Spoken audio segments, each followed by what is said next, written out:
All right. Welcome, everyone, to today's guest lecture. Go ahead and grab a seat. Let's get settled.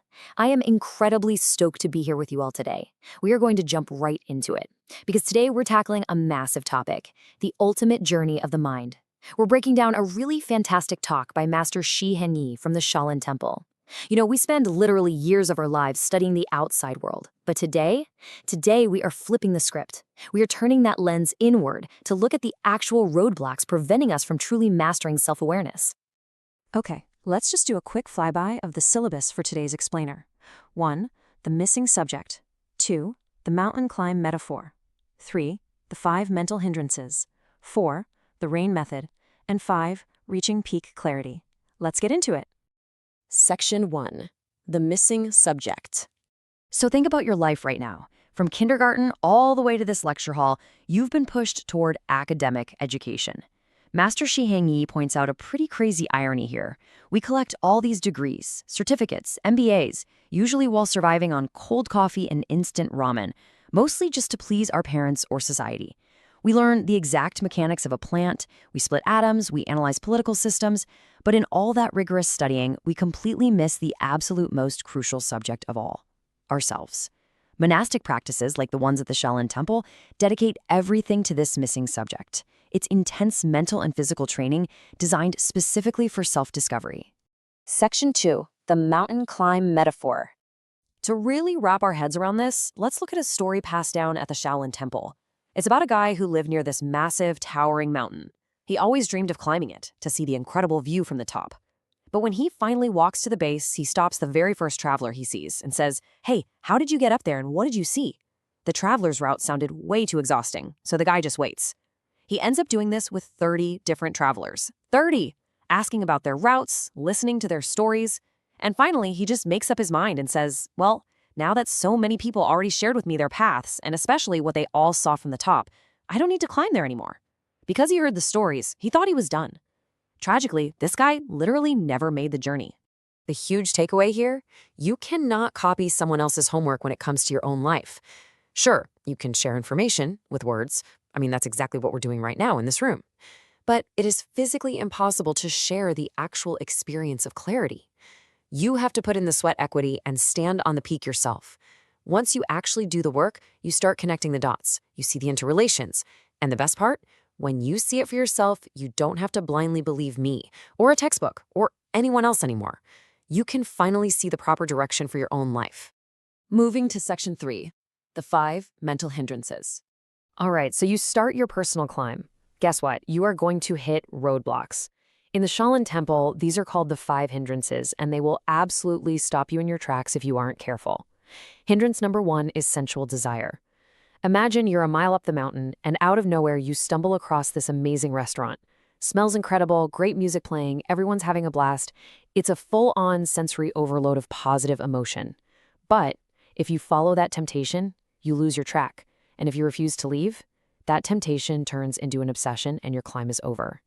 For us as students, this is literally sitting down to write your final theses and getting endlessly sucked into the infinite scroll of your smartphone, or ditching it entirely for a party. You just never finish the climb.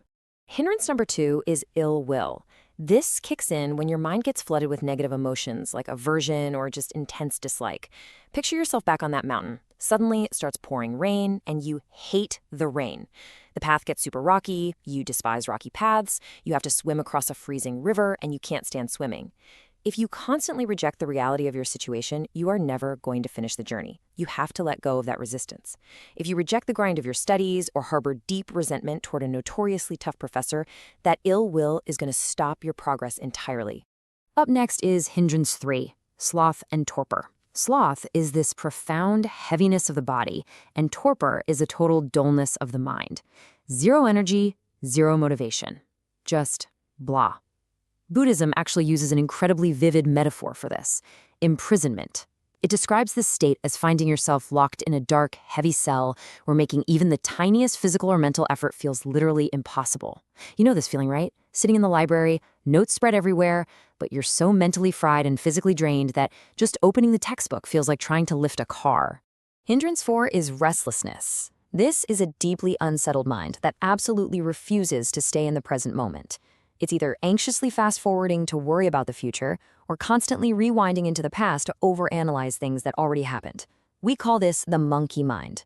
Imagine a monkey frantically jumping from branch to branch, never stopping.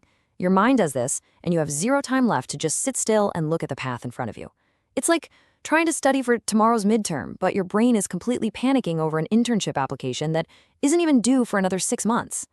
And the final hindrance is skeptical doubt. This state is pure indecisiveness, classic imposter syndrome. Your mind gets trapped in this anxious loop. Is this even the right major? Can I actually pull this off? What are the other students going to think if I fail? When your path gets fogged up with that much doubt, your mind totally disconnects from your original goals.